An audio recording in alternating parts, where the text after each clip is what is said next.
Ana ma'i fil jannah. Siapa yang cinta dengan sunnahku, maka dia sungguh telah mencintaiku.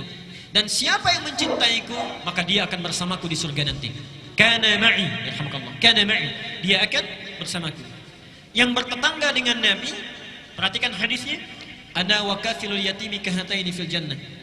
Saya dengan pemerhati anak yatim nanti seperti ini di surga, dekat. Ya, dekat bertetangga. Level kedua, itu orang yang tinggal di taman surga. Yang tinggal di taman surga. Apa keistimewaan taman surga ini? Taman surga ini keistimewaannya dibandingkan dengan surga biasa langsung disifati oleh Quran, akhidina ma atahum rabbuhum. Kalau surga yang lainnya, misal antum masuk surga di kelas biasa misal, itu kalau ingin minum saja ada pelayan namanya wildanun mukhalladun. Kalau laki-laki dilayani oleh bidadari yang sangat cantik luar biasa. Kalau perempuan oleh pangeran-pangeran surga. Gelasnya saja bi aqwabi wa abariqa wa ka'sim min ma'in, terbuat dari mutiara-mutiara yang berkilauan dari emas dan perak yang menyatu, yang sifatnya mala ainun ra'at wala udhunun sami'at wala khatarun ala qalbi bashar, tidak pernah dilihat oleh mata di dunia, didengar kisahnya oleh telinga, dan subhanallah tidak pernah terlintas sedikit pun di benak kita. Itu surga kelas biasa. Tapi surga di taman surga, perhatikan, kalau antum butuh apa-apa itu Allah langsung yang kasih. Kun fayakun ada. Akhidina ma atahum rabbuhum innahum kanu qabla dzalika muhsinin. Mereka langsung dibalas oleh Allah, ingin apapun subhanallah langsung ada Allah yang berikan. Sungguh mereka itu adalah orang-orang yang ihsan saat di dunia. Apa cirinya? Ternyata ciri pertamanya itu orang yang konsisten tahajud. Lihat, kanu qalila minal laili ma yahja'un. Ciri pertamanya, orang-orang ini saat di dunianya sedikit tidurnya. Sedikit tidurnya, dia hidupkan malamnya. Jadi insya Allah antum mirip-mirip ya. Kalau di situ sedikit tidur, di sini sedikit-sedikit, tambah sedikit ya. Baik. Kanu qalila minal laili ma yahjaun.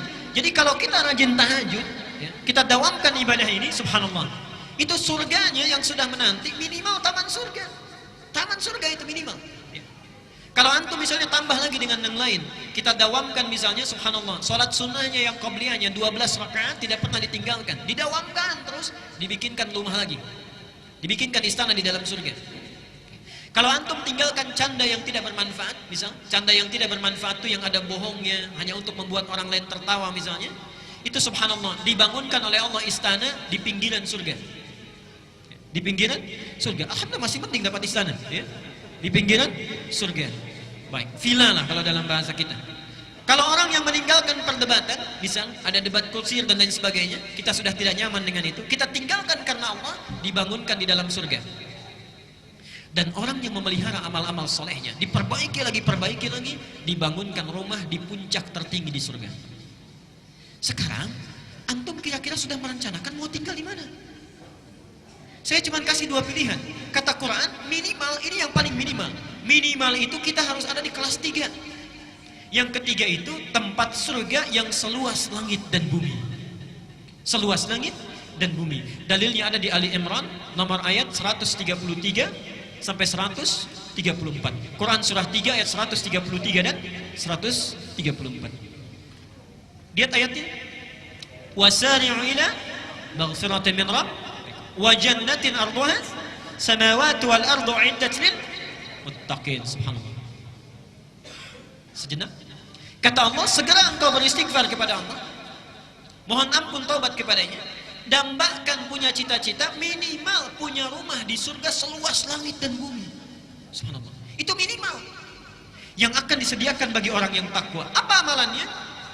Ustaz, saya nggak sempat kalau tahajud, tilawah Quran saya kurang bagus, puasa juga kayaknya kurang mampu. Apa yang bisa dilakukan? Subhanallah. Lihat 134-nya. Alladzina yunfikuna fis sarra'i wad dharra. Dia gemar membantu sesamanya. Ada tetangganya kurang dia bantu. Walaupun cuma cukup air putih, dia bantu orang lain. Apa yang bisa dia persembahkan dia berikan. Wal kadhiminal ghaidha. Dia sanggup menahan amarahnya. Wal 'afina 'anil nas, ada orang salah dia maafkan. Jadi antum misalnya kalau sadar diri kita punya kemampuan amalan, tidak bisa melakukan yang lain, tunggangi yang lainnya. Pak, ada seorang pemuda, ini kisah ayat ini disampaikan. seorang pemuda, Rasulullah sedang ta'lim seperti ini. Tiba-tiba kata Nabi, saya dengar langkah penghuni surga.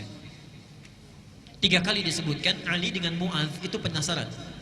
Ketika penasaran diikuti sampai rumahnya, dilihat orang ini satu tidak tahajud. Yang kedua, bacaan Qur'annya terbata-bata, tidak lancar. Subhanallah. Yang ketiga, saat Mu'adz dan Ali puasa, dia tidak puasa sunnah. Besoknya penasaran ditanya, kata orang ini, kata pemuda ini, lastu min ahli tahajud. Saya memang tidak mendawamkan tahajud. Walastu min ahli siyam. Saya pun bukan termasuk orang yang ahli puasa. Walam ujid qiraatul Qur'an, dan bacaan Quran saya tidak sebagus kalian. Perhatikan jawabannya. Walakin indi amalun afrahu bihi amama rabbi. Tapi saya punya satu amalan yang saya harapkan banggakan di hadapan Tuhanku Allah Subhanahu wa taala. Apa amalannya? Setiap sebelum tidur berusaha memaafkan orang yang punya salah kepadanya. Berusaha memaafkan orang yang punya salah kepadanya. Yang terakhir, ini surga yang keempat. Ini tingkatannya para ulama mengistilahkan surga kelas ekonomi yang biasa. Tidak disebutkan bagaimana keutamaannya. Yang penting surga saja, surga saja. Nabi hanya menggambarkan mala ainun ra'at wala udhunun sami'at wala khatarun ala qalbi bashar. Kalau antum bercita-cita dari sekarang, tolong rencanakan kira-kira satu keluarga mau di mana. Awas ya, ini saya serius. Jangan sampai ibunya itu ada di tingkat 3, bapaknya di tingkat 2. Yang menarik, anaknya di tingkat 1. Awas, hati-hati. Berlaku hadis Nabi, saat kita masuk surga, dibukakan pintu surga, itu baru masuk, tempatnya belum. Kita memiliki tempat kita, itu diminta baca Quran dulu. Faqra wa rattil, fa inna akhira qiraatika akhiru manzilatika. Baca Quran yang biasa engkau baca di dunia itu dengan tartil.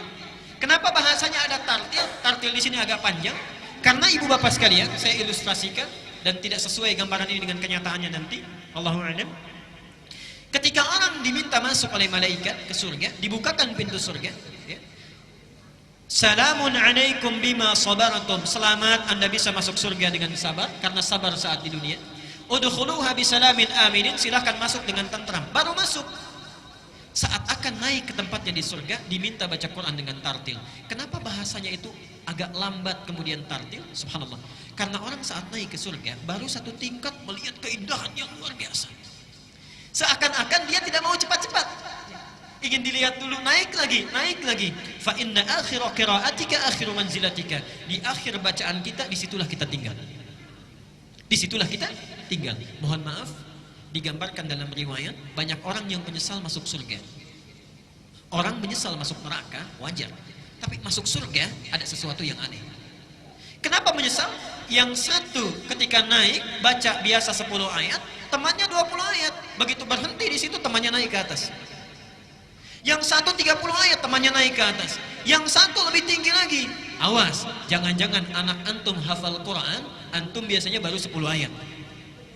Ibunya baru 30 ayat. Anaknya sudah di atas, orang tuanya masih di bawah. Sedangkan Allah menawarkan saat kita di dunia. Surah 53 ayat 21. Allah menyediakan satu surga untuk keluarga besar. Walladzina amanu wattaba'athum dzurriyyatuhum biimanin alhaqna bihim dzurriyyatahum.